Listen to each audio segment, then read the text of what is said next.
And we're live. Hello and welcome everyone to another Sales Hacker webinar. If this is your first Sales Hacker webinar, extra special welcome to you and happy holidays, of course, to everyone. Hopefully, things are on track for you to mostly relax next week. Hopefully, got big pipelines, those deals coming in. But this is going to be a really fun one. We've got a panel discussion lined up for you today. And what we're going to be talking about is how to really motivate your sales teams in 2021. I think all of us as leaders, I know myself, learned a ton in 2020. If nothing else, it was a year of learning, that's for sure. And we're going to really kind of dive into this idea of how building a culture of connection and how that's related to motivation. So that's what we're going to kind of be discussing. I've got the right people to do it. Now, before I do introduce my awesome panel, a couple quick housekeeping items. So number one is these are all recorded. So there's always a bunch of crazy things going on in this new work from home environment we're in. So if your dog is barking, your kids are yelling at you, whatever it is, and you got to jump off, it's all good. We'll have this within in your inbox within about 24 hours. Number two is, we can have these discussions, the four of us, all day long. We love talking about this stuff, but these discussions are really for the community. It's for you. So we want to hear from you, and there's a few ways you can kind of get involved. So there is a chat feature. If you want to go introduce your name, your company, your title, say what's up. It's always a lot more fun when we know who's rocking with us.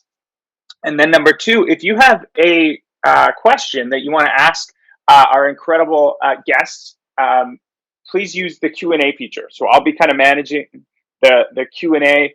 If they're relevant to the discussion, I will kind of pepper them in throughout. If they're a little outside left field, then we'll save them to the end. But that's the boring stuff. That's really it. Now I get to introduce my incredible guests. I am joined by Ashley Kelly Mealy. Am I pronouncing the last name right? That's right. Yes, that is my married name now. Yeah. I love it. I love it. I was gonna say Ashley Kelly Melly because it just like like rhymes, but I think that's the better. And you're the senior director of sales development at Brex, such a cool, fast growing company. And also joined by Jenna Donahue, who's a sales manager and our emerging segment at Outreach. And last but not least, Chris Walker, who is the EVP at Eddie HR. And what I want to do is just to set the stage for everyone that's joining us, our attendees. I'll get each of you to quickly do a super quick, 2-minute. I usually call it superhero origin story. Ashley, let's start with you. All right. So like you said, I manage our sales development team at Brex. I've been in sales development now for almost 8 years, I want to say. So almost as long as it's been around, I feel like. I've built out teams at all different tech companies throughout the Bay Area. So at companies like Zenefits, Narvar, Lever. I think I've hired over 200 SDRs in my career and probably promoted more than 50 of them into all different roles. So I think my passion is hiring, building teams, really building good relationships with reps and helping get them to the next level. So excited to talk about what some of those motivation factors are today about doing that with different teams. I love that. 200 SDRs. So we get a wide range of people attending these sales hacker webinars, BDRs all the way up to CROs. For some of the BDRs on the line who it has been a big transition year, maybe looking for that next role, looking for that next jump. What's the red thread between these 200 SDRs that you have hired? What's like the number one and two things you kind of look for? That's a great question. I think especially in this type of environment, I look for people that are very proactive when it comes to learning. I think, it's really easy to join a new company and sit back and expect to have a bunch of training provided for you, expect to have all these things handed to you. But in the reality is a lot of us are learning at the same time. This is the first time I've had to onboard and hire teams remotely. I actually just brought 11 on in October, and 8 of which were interns. So the first intern program we've ever done. So a whole lot of learnings. And I think we've been able to convert a few of them into full time. And it came down to them being proactive and them being aggressive and hungry and wanting to like having a whatever it takes mentality to make sure that they win. I love that. I love that. And so for those joining us, you've already taken that first step in being proactive, taking control of your learning by being here. That's amazing. One other thing I want to call out, Ashley does an incredible LinkedIn video series called Wine Wednesdays. It's a lot of fun. She drinks some wine and talks sales. So do go check that out. Jenna, next, over to you. Same question. Superhero origin story. How did you get to such a cool company like Outreach? Absolutely. Yeah. Thanks for having me today. So, Jenna Donahue, a little bit of background on myself. Really started my selling career in SaaS at a company called PayScale quite a few years ago. And, throughout my time there, kind of worked my way up the segments as a seller, was constantly learning, growing, worked with some of the best salespeople I had ever really experienced. And then about a year and a half ago, I started managing. So was managing an enterprise team at PayScale. This year has been such a lesson as I transitioned to Outreach actually back in April. So came on board, everything was already remote, started working in a segment that was hit pretty hard. Most of that segment, commercial, small. So a big focus was how can I keep this team motivated? How can I connect with them and help them see the bigger vision of the potential, 6 months, 12 months down the road. When I think about really what I'm passionate when it comes to leading a team and selling, I think back to my career when I was selling, and I think when things really clicked for me was when I let go of all the how-tos and what you should do, and I really just showed up as myself. So that's something I'm really passionate about with my team is, this is one part of our life. And the more that you can focus on growing yourself as a human, as a person, inside and outside of work, the more enjoyable this experience is going to be. And also, you're going to start crushing it, right? When you can really bring your personality into selling. So lots of lessons this year. I'm super grateful for what we've been through. But yeah, I'm excited for this panel just to kind of share some of the best practices because I know we all need it right now. Absolutely. And I really like the focus on authenticity. I think, again, that's something that was a positive of this year. I feel like the third wall was almost broken for our buyers, our prospects, even internally. You kind of just saw everyone as a human being. You saw their kids running into their office. You saw all of that. And I think that's a healthy thing. There's nothing bad that can come of that. I think it's a really positive change. One follow-up question for those aspiring managers who have joined us. What would your advice be to Jenna right before she makes that transition into management? That is a really great question. You don't have to have everything figured out. I think so often a lot of sellers are, really always shooting for the stars, wanting to be the best version of themselves, constantly striving. And when you move into management, you kind of start from ground zero. And I was so focused on, okay, what do I need to do? Like I wanted a playbook on how to manage. And it's so different than that, right? You have to take it one step at a time. The best thing you can do is work on building trust with your team from day one, right? If you can start building that relationship with them, you can start listening to feedback, you can start reading the scenario, and you can start building out your strategy on how to really help them improve and really, grow a culture that's going to embody that. But don't let the fear of perfectionism get in the way of taking that step. That's huge. A huge learning to figure that one out, and also realize that everyone around you is doing the same thing. We're all trying to build the airplane as it flies. We're all figuring it out. No one knows what's going on. I like that learning a lot. Chris, last but certainly not least, what's the superhero origin story, man? Yeah, so Chris Walker, AVP over at Eddie HR. Man, I've been selling forever. I can think back. I was thinking, somebody asked me a question the other day, like, what was your first sale? When was the first time you sold something? And I thought back really, really far. And the first meaningful one, probably when I was 14, I was a freshman in high school. And I really wanted, like, we had weight training before school and wanted to, eat breakfast, but didn't have a ton of money. So I sold my services in exchange for breakfast burritos before school. I would go in after school, clean out the grease trap for the cafeteria, and Monday through Friday, I had a breakfast burrito waiting for me every single day, right? So I've been selling forever. I've taken that mentality and brought it into my career, my life, my kids. Everything that they do is a negotiation. I have 3 little girls that literally run my life, and it's a constant battle of selling and negotiating. And yeah, my opinion is being a parent is the best sales experience you could ever have. I like that. I think I saw something on LinkedIn actually about how being a just this morning about how being a parent has made them a much more effective manager. And I can only imagine because you're literally managing a little household 24/7, 365. That's awesome. I love the story about the breakfast burrito. That's amazing. All right, couple of quick shout outs before we dive into it. All right, we have Kathy Holmes in the building, Chris Soul, Jesse Wallace, Neil Scott, Faisal, Charles Dickens. I don't know if that's your real name.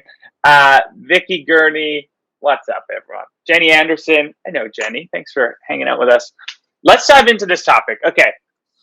So I try when we do these panel discussions to first sort of frame up the problem. Like, why are we even talking about this subject? So let's talk about how are people normally going about motivating their sales teams, and let's talk about maybe the shortcomings of some of the approaches that are out there in the market. I can tell you, for me personally, um, going back like 6 years when I started in sales, the thinking about motivation was very different. It was like, let's almost like pit people against each other. Let's have that leaderboard, and let's always highlight the number one, and oh, you want to be like number one.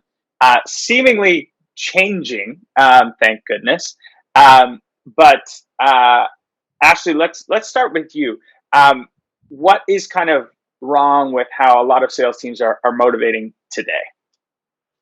Yeah, I think a common mistake that leaders make is assuming that reps are motivated the same way that they are.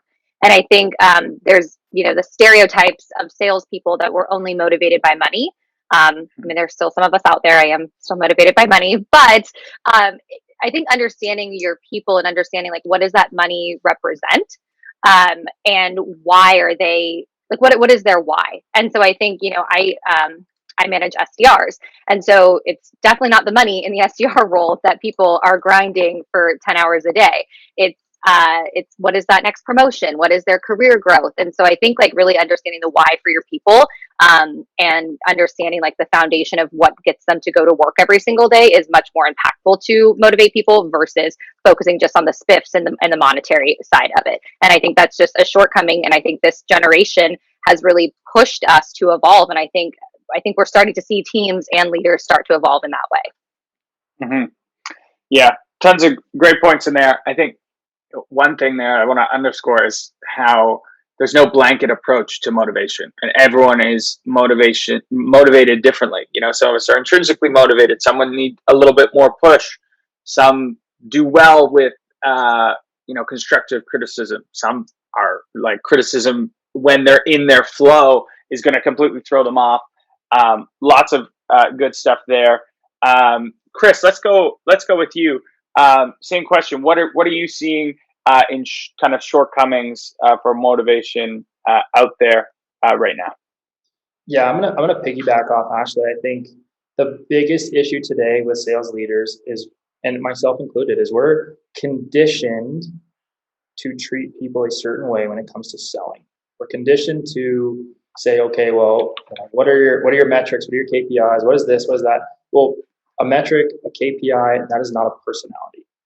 I think the first thing that we should be looking at is the personality of that salesperson And we take that as the cornerstone and we build out their metrics based on their personality, based on how they sell, what they sell, who they are, right? Are they a closer? Are they a connector? Are they a dialer, right? There's so many different types of salespeople out there. And we're so conditioned to play off of the B2B SaaS playbook that we're losing our creativity, right? Like I've said this on multiple, venues, like I'm a terrible textbook sales rep. Doesn't mean I'm a terrible sales rep. It's two very different things.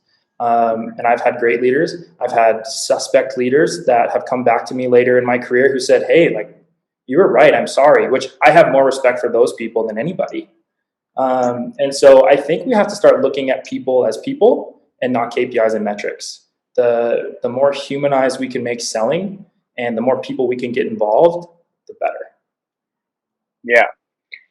Resonate with everything you said there. I think creativity is the last frontier in sales. Honestly, we're going to keep automating things. Things are going to keep we're going to keep specializing things, and the only thing that's going to be left is creativity. And I think the way that we have it now set up is we have systems that don't reward creativity. We have systems that reward if you play into those systems even more. So that was I'd like that. A follow-up question, because you said, treating each person as an individual, like 100% on board with that. How do you kind of actualize that? Do you do like a Myers-Briggs test, a personality test? Is this just you getting to know them in your one-on-ones? What do you suggest for that?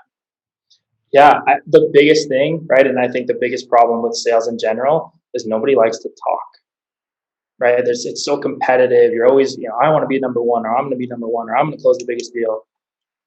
Everyone is on the same team, right? If you are a sales organization, your number one goal, for example, my sales organization, I care if we win. Eddie HR is going to win. And if we win, they win. Their success is our success, and it's a full cycle. So the one thing that I think that everyone, including myself, has to work on is talking about it. Let's talk about what makes you successful. Is it, you want to sell Monday through Wednesday and you want to be able to go to dance with your daughter and soccer with your son, or vice versa, right? Like, hey, let's figure it out. Let's talk about it. Let's be open. SDR should not be scared to go talk to their manager and say, hey, I think that I could do better in this scenario. And then let's live it for a while. And if it fails, it fails, but at least we tried, right? Again, people, not metrics. Yeah.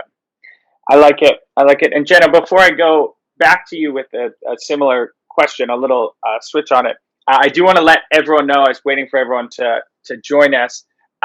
We had great registration for this one. So Blueboard is sponsoring this webinar. Thank you, Blueboard. Incredible company. Check them out if you haven't. They're actually giving away 2 of their Ivory rewards. So Blueboard is an incredible system for rewarding employees. And so just for being on this webinar, you're entered to win one of them. We will be giving 2 of them away. Things like in-house sommelier, which is super cool. DJ lessons, also super cool. And a luxury massage date night, which sounds amazing. So just by being here, you're entered for that. We will be giving it away. And if you want to double your chances, post 3 things you learned on LinkedIn about this. Little plug, super cool. So Jenna, going back to you, I want to talk about the traditional way of doing this. I know in my career, when there was lack of motivation, maybe you'd like throw a spiff out there, or you do a corny contest of some kind. Maybe compensation plans got tweaked. You have your sales kickoff, all these different things. How effective do you think those are? I think that it's effective in the short term, and it can seem exciting and maybe it drives some momentum, but it's not a long-term solution, right? And I think that this year has made that very clear, right? It's hard to do those things over Zoom. It's not as exciting. It's draining, right? So shifting the focus from how to pump a team up and give them something that doesn't really resonate with what matters to them is really a short-term fix. We have to make that transition as leaders to understanding each individual, right? And so that's kind of the first shift that I see in this is, to kind of mirror what Chris and Ashley said. It's more important than ever to get to know what's going on with your team, right? Letting go of your agenda. When you show up for a one-on-one, if somebody is stressed, anxious, whatever that might be, put your items aside for a moment, right? Get to know what's driving that. I had this thought this morning, we're so trained as sellers to handle objections or dig deeper or ask the tough questions. And it's more important than ever to bring that into our leadership skills, right? Of course, a rep is going to say, I'm doing good, right? So what questions can you ask to really understand what's going on? Someone doesn't want to cross that border between personal and professional. That's great. But you need to understand what emotions they're feeling, right? Help them understand, are they feeling anxious about this? Are they feeling nervous about this? Because what I do know is when a salesperson is present, calm, and confident, they're going to crush it and they're going to feel good about that. And so, that's kind of one perspective that I think we really need to shift compared to that traditional model, which isn't really a long-term solution.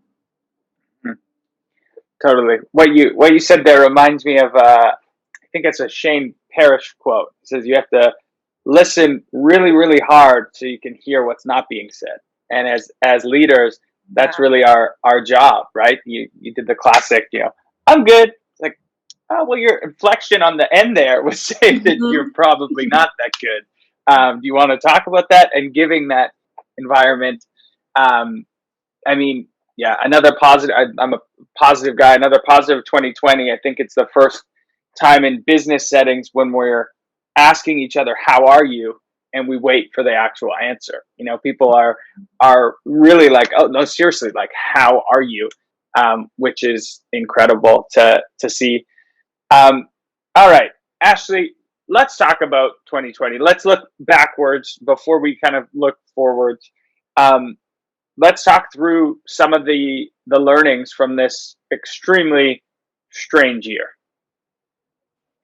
There's been a lot, but I think the one that sticks out the most to me when I think about like how the business setting has changed, and again, I would just go back to like my SDR world, but I realized that like people are also motivated by other people, and they get pushed by their peers. And I think what I took for granted before was tribal knowledge, stuff spreading. If you're sitting next to someone, being able to help one another with those objections, or a lot of what my reps do is they're making a lot of cold calls all day. It used to be that you were sitting next to other people doing the same thing, and if you were getting hung up on, you had someone else that was there to motivate you and be like, don't worry, like you said this really well, or here's where you could have tweaked it, let's role play it, let's go call someone else. Like, you no longer have that support system. And so it does kind of go back to what I was saying earlier, that the reps that are performing well are the ones that are being proactive and looking for that help.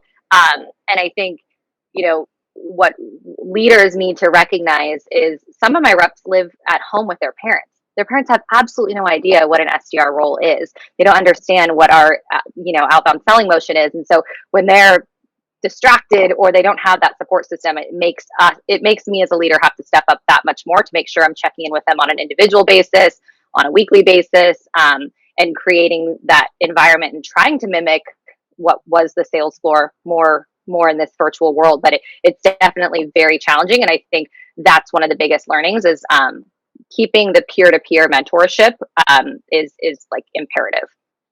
Mm-hmm. Yeah, so huge, getting them kind of like everyone learning from each other so the burden doesn't just fall on you. Do you think you can teach reps to be proactive, or is that kind of an innate quality? I'm trying. I think it starts as an innate quality. I think there's just more people that are prone to that. But I think the way you build the culture of your team, I think can help set that tone. So when people are recognized and praised for proactively reaching out, or, we use like our Slack channel for our team stuff, and we have like a collaboration channel with both SDRs and AEs. And if they need help with an objection, they'll put it in there, and then people will jump in and start to help with how they would overcome that. And so I think as long as you've built that type of culture, that it's supported, I think then people can start to realize that being proactive is a good thing, and it's not viewed as that you're bugging anyone. Mm-hmm. I like that. I like that. It's so funny. Our Anna Baird, our CRO, recently was talking about this: is how people are kind of at the same time they're scared of bugging people, but they also want to be included in everything. Like they're like, oh, I missed that meeting. Like, what's going on? Why am I not involved in that? And so there's this weird like balance of reassuring people that it's okay to ask those questions.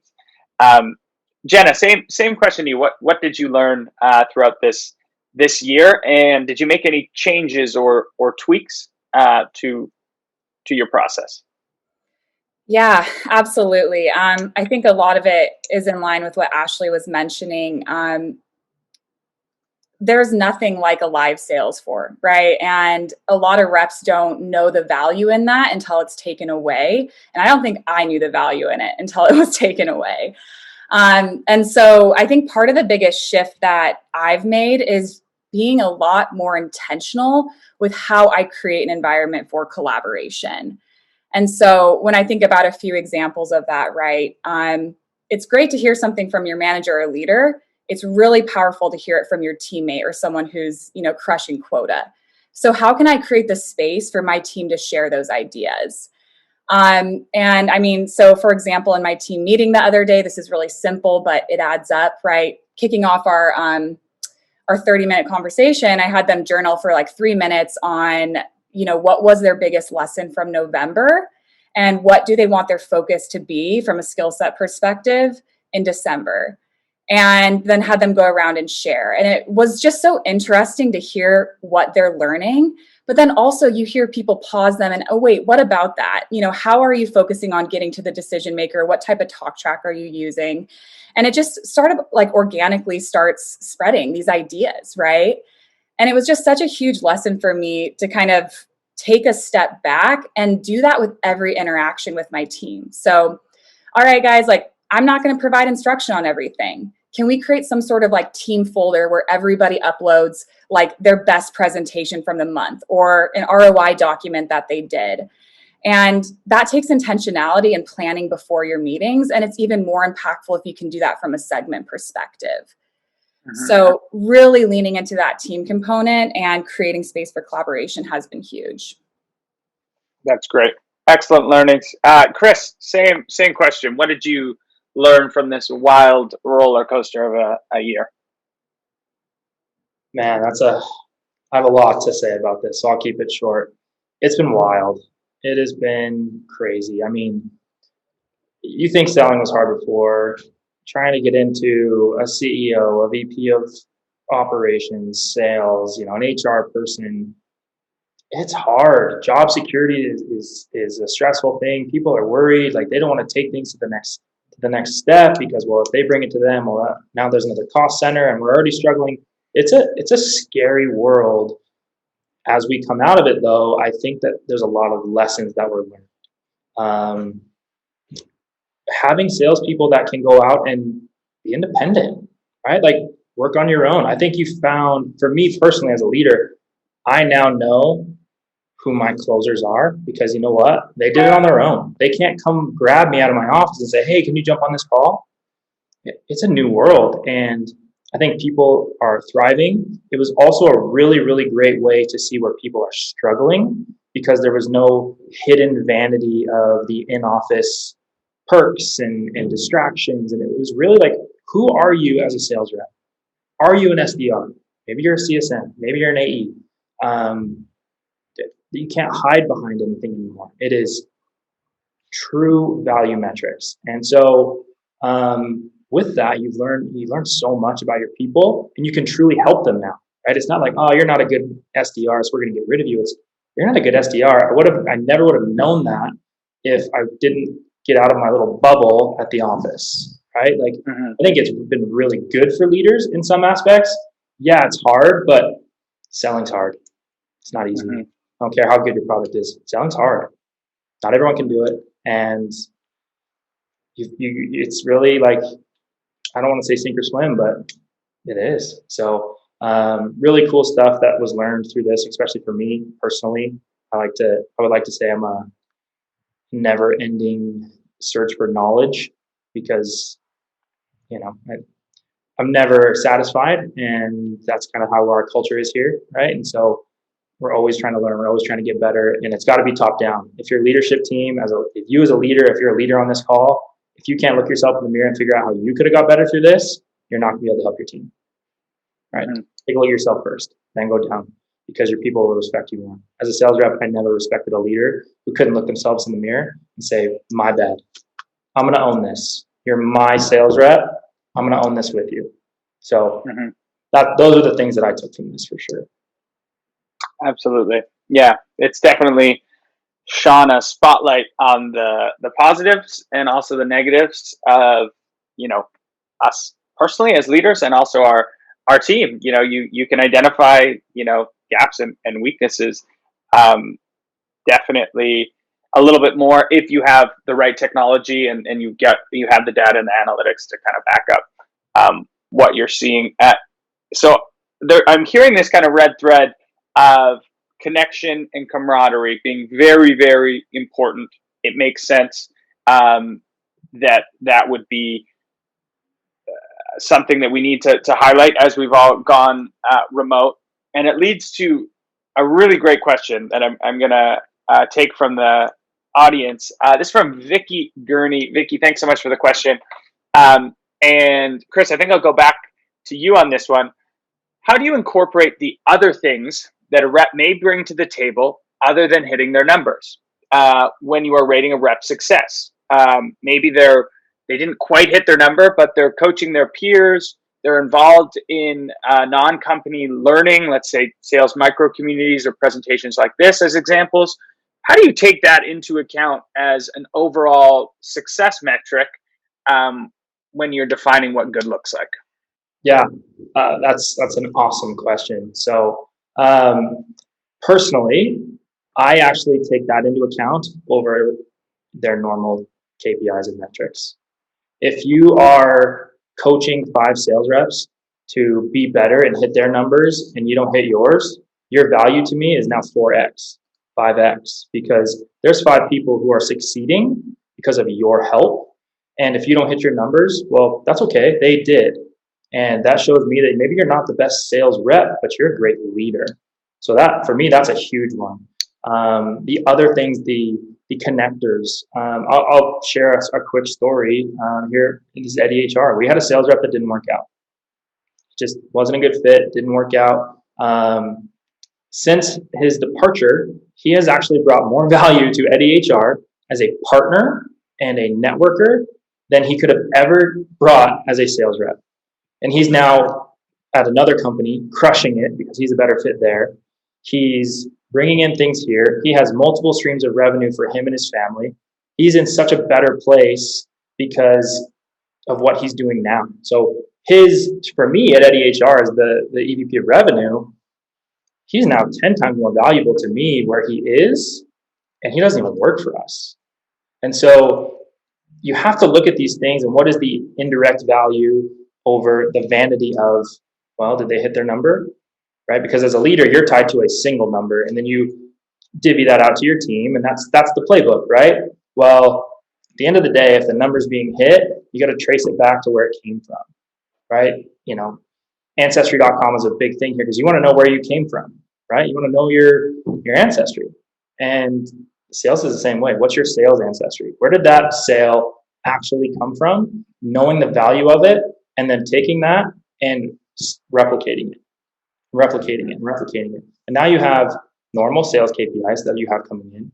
You have a partnership channel. And then you have this other channel over here of, you can really name it whatever you want because it's so different and creative. And now you have all these different revenue streams that your sales team can go focus on. And I mean, if I could get that person back here, I would, but they're crushing it where they are, and we love him still, and I take him to lunch once a week. Yeah, I like that school of thought. Ashley, I'll go with you on this question. Do you subscribe to the same thinking, or are you, which I think I fall more into the camp of, let's get you hitting your number and then we'll have you, coaching and doing all these extracurricular activities. Which camp do you fall into? I fall into the same camp as you do, Scott. I think numbers are important. Like, we are salespeople, we sign up for a quota, and that is our job at the end of the day. But I think what really makes the top performers, they're already naturally doing those other things also. So I think, I mentioned I'd brought on a bunch of interns. It would not have been successful without our sidekick program, which was my senior SDRs that take on the peer mentorship. And there were a couple people that ended up missing their goal because of it. I don't end up holding that against them, right? And so I think it goes back to kind of what Chris was saying too, people first before metrics. I like to set the expectation that the numbers do come first, so from a production standpoint. But I think there was also a question I saw on the chat earlier when I was mentioning about the career development. I totally agree that I think if you have a really good team player, someone that's dedicated, that shows up, and they just might not be a good fit for sales and not do the traditional SDR to AE career path, there are so many other avenues that you can plug them into. And we've seen a lot of success there with promoting people into marketing, into sales ops, into marketing ops, customer success, all across the board. So I like to think that you can still reward people and move them into those directions. And a lot of it comes from that extracurricular stuff that they're doing. Mm-hmm. Yeah, totally. It's almost not one or the other. I love what you said there, Ashley, about usually if they're hitting their number, they're doing all those other things. That's part of how they hit it, because they're sharing and they're learning as they're sharing. Jenna, do you which way do you see this? Yeah, I would say I land directly in the middle. As I said, I think the humanness in sales is so big. And also, when you have a rep who is confident, they're going to show up well and they're going to continue to improve. And so I think it's important to have the expectation, this is why you're here. This is your job, right? This is your number. This is what we're going to get to together. But let's find a way to celebrate the wins outside of that number alone, right? So something my director has done is been really intentional with all right, guys, we have a segment meeting. Will each manager send 1 to 2, shout outs of something on their team that's not revenue related, right? And it really forces us to take a step back, and it might be hey, so-and-so got engaged, or hey, today Mohammed on my team, he was on replays. That's huge. He put himself out there, right? It also might be hey, I joined an executive call with Sydney and she prepared and there was 10 people and she crushed it, right? And so pumping up that is super important so people can have those wins when maybe they are struggling. Because the last thing you want to do is when someone's in a pit, make them feel stuck there, right? And so it's this balance of, between both of those that I think is really, in my opinion, the approach that I try to take. And I would just add to that too, creating an environment that allows your team to celebrate their own wins, right? So I shouldn't just be saying it as a leader, but asking some of those questions in smaller groups, right? Hey, what's something that you're proud of that's not related to your profession, right? Or, hey, tell me about something you did to take care of yourself that really set you up for success for that huge meeting you have later this afternoon. And doing that in our team meetings, it creates a space that it's okay to talk about those things. And like Ashley said, you start seeing the similarities. The person who is selling the most is typically doing those things. And I think that can help some of the younger reps understand, oh, this is so much more than just a number, right? Totally. And Mohammed absolutely nailed it, by the way. Must have a phenomenal manager. I'm so proud of him. He did a good job. He demoed in front of hundreds of people. It was impressive. So you addressed one of the questions coming through, and Ashley, I would love your opinion on this too. What strategies or exercises do you use to lift someone up who has had a horrible month? They're not a horrible seller. It's not. They just had an off month, which happens. What do you usually do? So the thing about SDR too is that it is a daily business, so we can usually see that happening before the month is getting there. And so one of the things that I tell my reps is really focus on the things that you can control. And I think so frequently I see reps that will put a lot of effort in. They'll they'll start to see some results, and then they kind of take the gas off because they're like, I'm doing good, I'll be fine. And then all of a sudden their productivity starts to tank, and it starts doing this roller coaster thing. And what happens at the same time is that happens to, like, your emotions start going through those roller coasters too. And Jenna's talked a lot about this on the call, but happy people are happy, are better sellers. And I feel like there's just like an energy that happens. And I think prospects feel it on the other end of the line. If you're not having a good day or week, you sound desperate when you're cold calling or when you're doing your deals. So I think tactically, I would say, like, get back to the basics. Focus on the things that you can control. I mean, it could be as simple as like KPIs on a daily basis of like, you need to add 50 accounts into a sequence today. Did you get to that 50? That's a win. Like, start celebrating those small wins, because they really do start to build on top of each other. And so the confidence level that comes with that allows you to have more of like a balanced mind, be even keeled to get through those tough patches. And so I think it comes a lot to like the positivity that you can bring. And so how do you help your reps get through that? And then how do you celebrate them too? I like it. Celebrate small wins, diagnose early. Super, super, super important. Chris, I'm going to go with you. A different question. Thanks, everyone, for the great questions coming through. And Chris, this is kind of going to go off something you said earlier about, you know, how it can sometimes be difficult to get reps to share their learnings. And so a question came through from Vicky again. Vicky, you have amazing questions. My personal experience of sharing information, presentations, ROI charts between team members is a tough one. The best don't want to give away their secret sauce. Sharing these can be very impactful for the growth of others. How have you been successful getting your teams to share? That's a great question. Salespeople, since the beginning of time, have always been like Gollum, right? Like my precious, you know what I mean? And I think the most successful salespeople, and as they get better and as they grow, they realize is there's power in numbers, right? And for me, we've cultivated a culture here at Eddie, and really everywhere that I try to go, is when you first start, this is a team environment, right? There's a lot of athletes here from different levels of life and different things, and then we've all played team sports, which is why we all get along so well. But for me, the earlier you can set the expectations of the culture here is to share your wins, share your failures, share what's working, what's not, collaborate, the more it's just much adopted much more easily. Something else that I'm a firm believer in is everyone is involved in revenue. I want everyone involved. At the end of the day, your company's North Star is revenue. You've got a revenue goal. If you want to go and grow your marketing, well, first thing you got to do is hit a certain revenue number to go grow that marketing.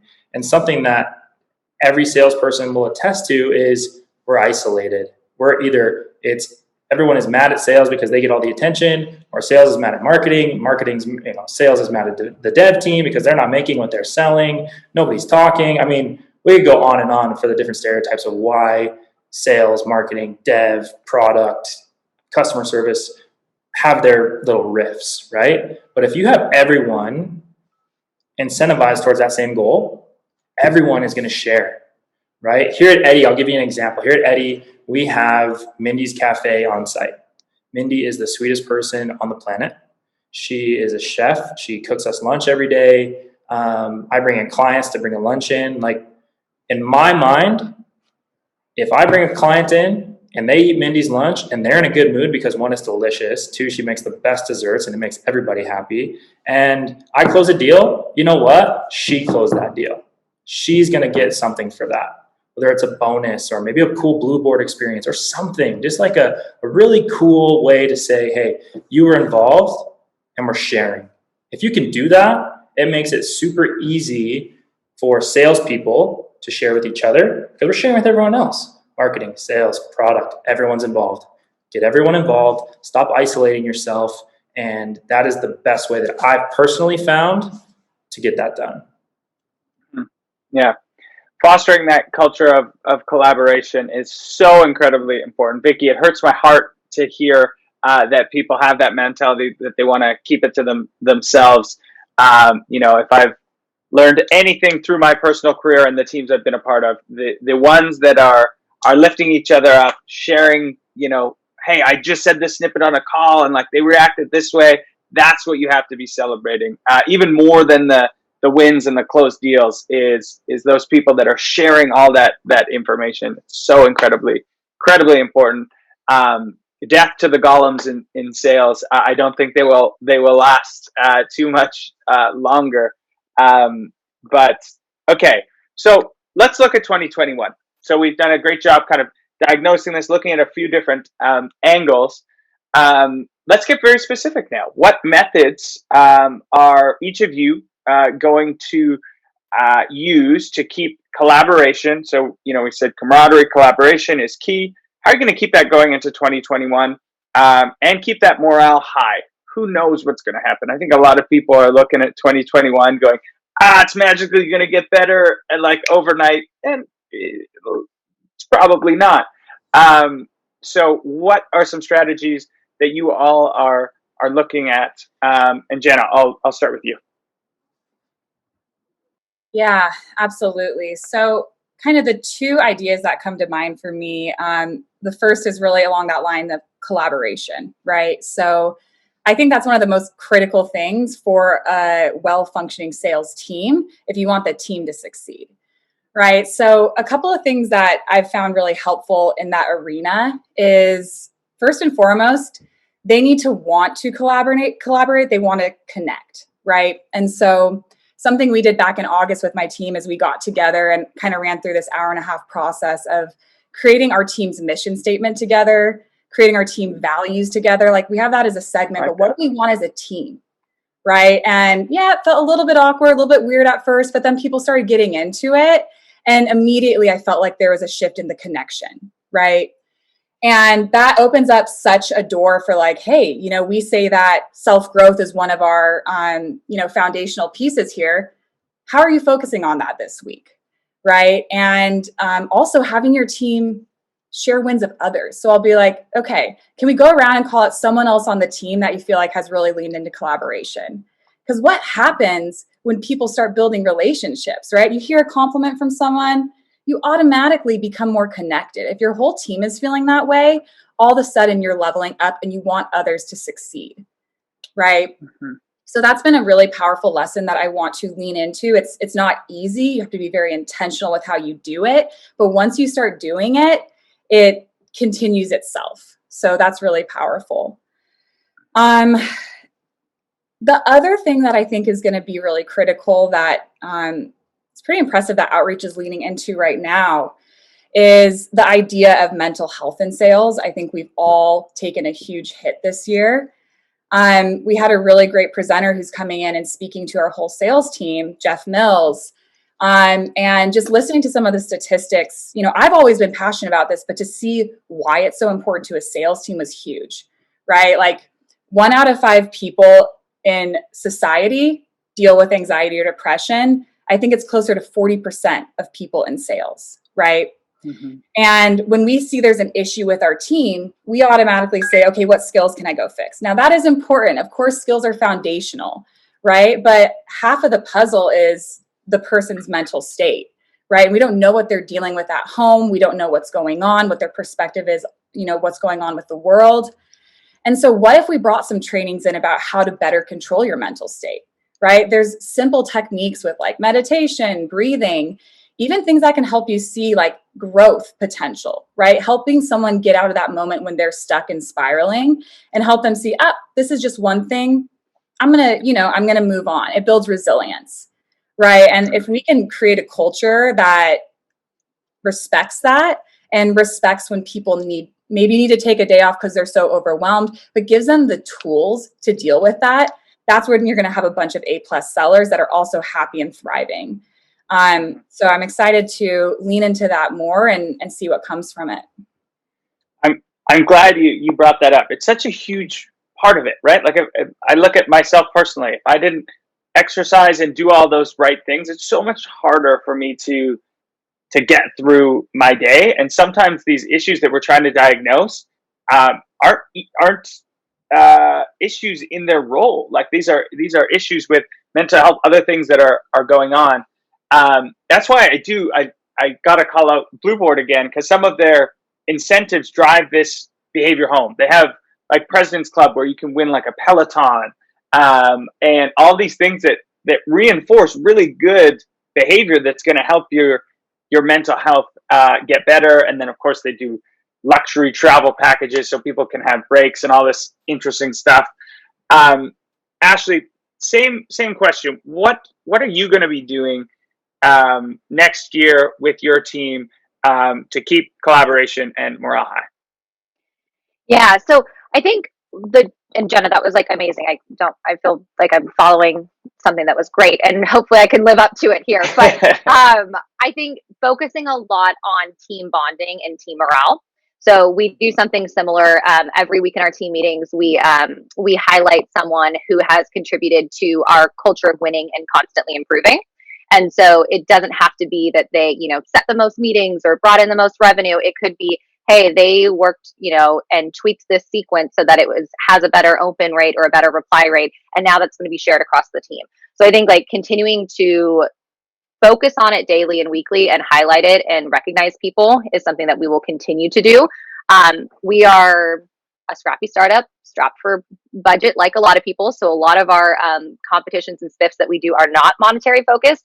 They are a little bit more creative. So something we just did a roast of our CRO last week, and it was so funny. And so it was all based off of a Q3 stretch goal that the whole org hit.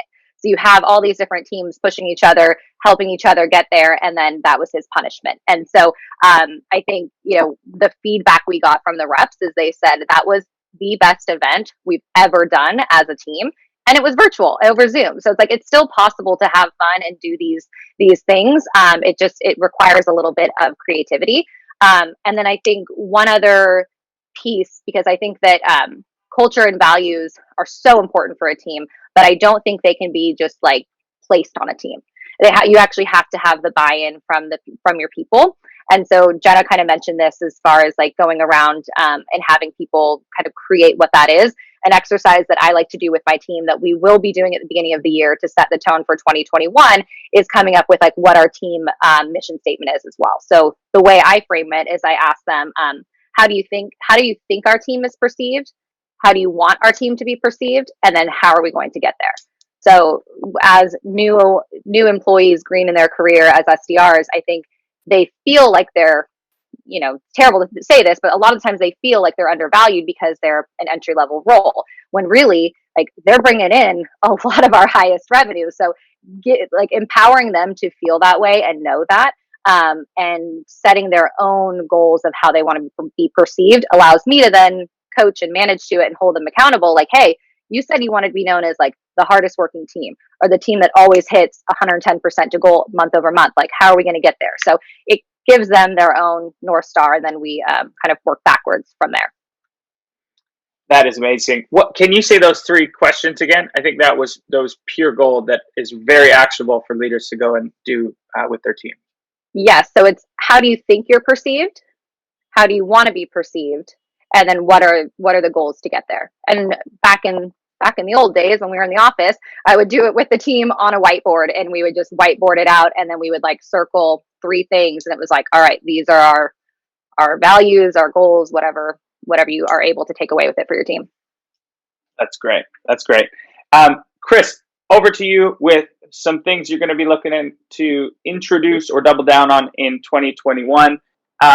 Also, before we get to that one, are you going to be doing SKOs? What's that going to look like this year? Are you going to do President's Club? Are those things that you're doing this year? Yeah. So 2021 is going to be an interesting year for, I think, everybody, us included. I think the way that we're going to really get back into 2021 is to get back on the saddle. 2020, we all got just kind of like kicked in the rear, fell off the horse. It's time to get back in the saddle. It's time to go to work. Whether that's from home, whether that's back in office, whether that is on the road, right? It just depends. And so the one thing that we started implementing is communication. Communication is key, and it's top down. Everyone understands what the goal is here at Eddy. Everyone understands This is how we're going to get there. This is our plan. Everyone understands we're a scrappy startup and our plan can change on a dime, but you will be the first to know. So change is hard. Change is even harder when you're blindsided with it and no one's talking about it. And so for us, we're going to communicate. We're going to over communicate. We're going to talk about our challenges. I'm going to tell people what I'm struggling with as a VP. I'm going to go sit with a brand new SDR who knows nothing about EDHR, nothing about HR tech, and say, hey, what do you see? We have a girl who just started here. Her name is Anne Marie. She is already bringing so much value, and she hasn't even picked up the phone because she sees things that we could have been doing differently that I've been staring at for months with my blinders on, saying, how do I fix this? And she's like, well, why don't you do this? And I look at her, I'm like, well, duh, we should do that. Like, why didn't you say something? Why didn't we hire you 6 months ago? How much sleep I've been losing over this? And we just have to double down on that, right? And so communicate, get everyone involved, with everyone involved, everyone knows what we're doing, and then we're just gonna, again, everyone has to know what's going on. You can't keep anyone in the dark. I don't care if it's their first day or they've been there for 20 years. Everyone has to know what is going on. Top-down leadership has to be from the CEO to the brand new SDR to the AEs to the directors to the marketing team to the dev team. Everyone has to be communicating and knowing what's happening. And if we can do that, then we can be successful and everyone will know what the plan going forward is. You can't win without a game plan. Mm-hmm. I like it. I like it a lot. All right. So last question for all of you. So we spent a lot of time talking about how to motivate teams, how to keep our people happy. And the three of you are absolutely incredible leaders. You can tell you really, really care. If you could speak to yourself, basically, because I imagine there's a lot of managers that join this. And it's not easy being a manager right now. The three of you are humans too. And sometimes we don't always get people worrying about our mental health and our state. If you can speak directly to those managers there and those leaders that do have a burden of worrying about all these people on our teams, what would you say to them? And Ashley, I'll start with you. So I'm an open book, so this might not be for everyone, but I am a big believer in just building relationships with people and being very honest and open. And so for myself, I struggle with anxiety, depression, and my team knows that. And so does my boss. And I try and, I'm very aware that not everyone is going to like open up and tell me, how like the ins and outs of their own mental health. But I at least want them to know that like I go through just as many struggles as anyone else. And so, for example, last Monday, I was having terrible panic attacks and I messaged my boss and the manager that runs our team. And I said, I got to take today off. Like, I need like a mental space day to unplug and do this. And so by setting that example of being vulnerable myself and actually doing it, I hope it allows my people to feel that way too.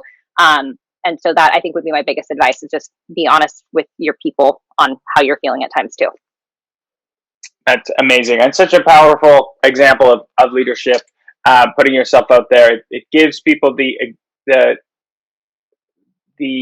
ability to be like, okay, these feelings that I'm having are normal, and I don't have to hide them when I show up at work. I really like that. Thanks for sharing.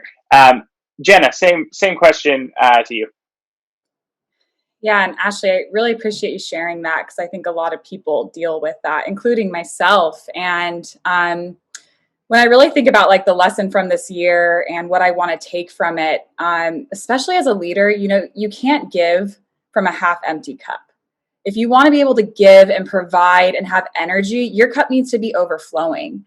And so I've really taken an approach of checking in on myself, right? In the morning, creating space before I check emails, like let me go do my meditation, walk my dog, drink my coffee before I even check my email, and being okay setting those boundaries. I used to be someone who was the first person into the office, and I'm having to shift how I show up, but it's because I need to take care of myself.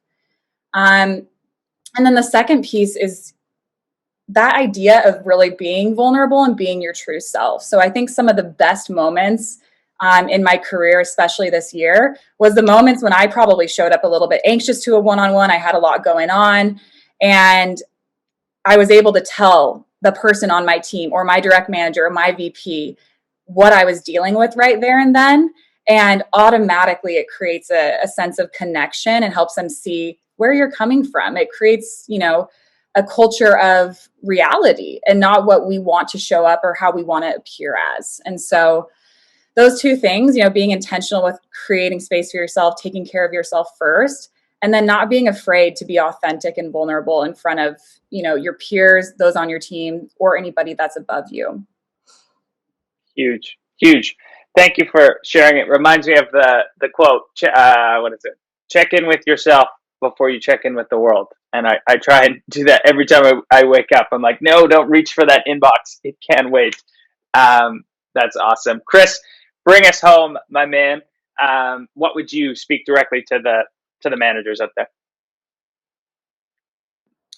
Yeah, I mean, I'm following up with two really great answers of Jenna and Ashley. So I'm going to piggyback. I mean, honestly, managing people is as simple as managing people, right? These are human beings. This is a person. And especially now more than ever, they need to be humanized. We are doing this via Zoom. I would love to be sitting in the room with Jenna and Ashley and Scott. And Ashley, I'm still waiting for my invite to Wine Wednesdays. It must have got lost in the mail. I'll let it slide. But we have to be human beings. If you can be a good human being before you're a good manager, your managerial skills will develop on their own and in a much faster rate, because your salespeople ultimately are selling for you, right? They are selling you, your manager. And if the people here at Eddie don't believe in me, they don't trust me, they don't think I'm invested in them, why would they ever be invested in me? Because it's my job to report back to the CEO and say, hey, here's where we're at. And if I go in there and say, well, John and Gabe and Alec and these are all made up people, aren't hitting their numbers, he's going to tell me to go home, pack my stuff and leave. It's you have to take ownership. If we're not hitting our numbers, I have to go in there and own that. As a leader, your people need to know that that's happening. Something that I try to do is I try to bring people to leadership meetings, whether it's a first day SDR, a tenured AE, a CSM, get them involved, let them know what's really happening at the top down level, and let them really trust you, right? It goes back to what Ashley was just saying, right? She opened up about something that's super personal to her as a human being, not a manager. And that's what matters. And one thing I would add to that is if someone comes to you on your team and says, hey, I need a personal day, you know what? Like, we all have budget. Why don't you go send them like a edible arrangement? Say, hey, hope you're having a better day thinking about you. That goes so far for people. Recently I had that happen with me. Our entire executive team here a few weeks ago, a little girl who I was very close to, lost the fight to cancer, and they knew it was really hitting me hard, and they reached out and said something. That, to me, bridge built, that doesn't matter. I would go to the mat for Eddie HR from now until the end of time, even if I don't work here forever. Those people matter to me, and that's what you want for salespeople, right? That's what you want your team to do. It needs to be more humanized, and think of them as people. Right, that's what I would say. People, not metrics. It's a really that simple. Managing people is managing people. Great advice, and I am sorry to hear that. It's nice to hear that your team was there for you in the time of need. But that is a great place to wrap up. Thank you all for being so vulnerable and open and sharing a ton of incredible insights. We have so many comments coming with people thanking. I know we went 4 minutes over. I'm sorry. You're all probably late for meetings. That's on me as the moderator. I do apologize. Thank you so much. And all the attendees, thanks for hanging with us. Great questions. And we'll see you next time.